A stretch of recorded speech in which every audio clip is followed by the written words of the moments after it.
I am in support of arranged marriages.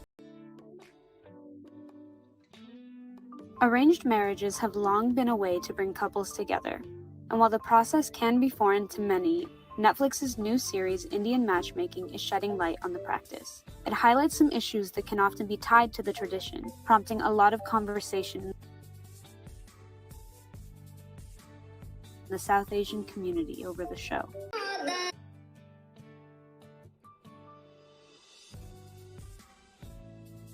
I have very complicated feelings about Indian matchmaking. On one hand, like many South Asians, I'm thirsty for representation. Also, specifically around arranged marriages, where I would actually hide that I had an arranged marriage with colleagues, especially because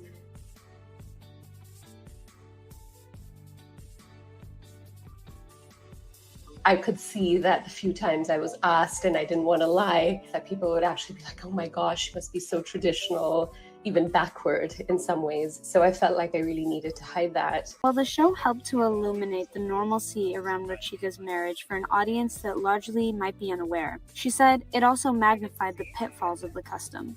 Unfortunately,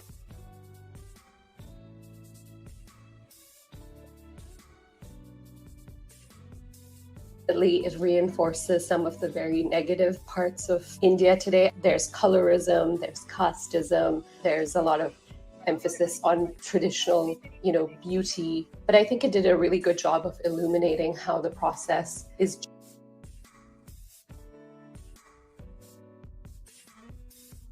generally heavily in favor of the man and how much of a challenge it is for women, and how there's a very specific archetype that's acceptable and everyone outside of that doesn't really fit in. We're so conditioned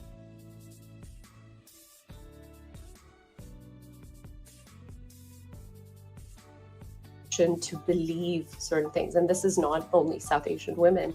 We're so conditioned to believe you need to change yourself completely to fit in. And that's something that I really hope women look at going through this process and just really reassess, like, do I really need to do that?